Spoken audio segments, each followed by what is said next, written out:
So welcome to another video in Ask the Director series. Today's topic is going to be about what happens when a person passes. When does the funeral home get involved?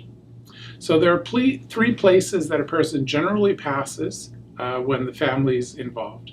They're either at hospice, they're in a hospital, or they're in some type of accident. So what we're going to do is deal with each in turn and kind of show you the flow and how things happen.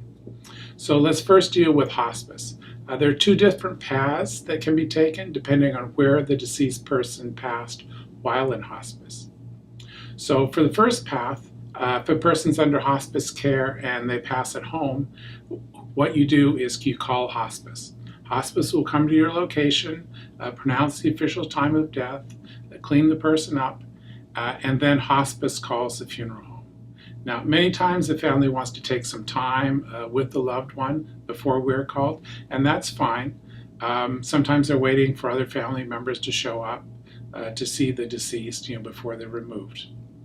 But we can't take the deceased into our care until we get the call from hospice. The second path is when a person is in hospice, but they're in a hospice facility and passes. It's similar. Hospice will pronounce the time of death. They will clean the person and then call the family. Sometimes the family is already present when the person passes, and this is fine. When the family and hospice decide that it's ready for the funeral home to come, hospice will call us, and we're generally there within an hour. So the second path is if someone passed in a hospital. Obviously, the hospital is going to coordinate the whole process. What you will have to do, though, is let the hospital know that Funerals Your Way will be doing all the funeral arrangements and give the hospital permission to release the body into our care. Now, with hospitals, they do have refrigerated storage to hold the deceased, so it's less critical that we show up immediately. Often this will give the family a few days to make preparations if they like. We can show up right away, if you would like, but there is some, wiggle room at this point. The third path is when the person has been found and they're already deceased. In this case, you need to call the police. The police and the medical examiner will determine if the decedent needs to be taken to the medical examiner's office for a more detailed analysis. Now, if the medical examiner does remove the person and take them to their office, they do charge $280 for this fee.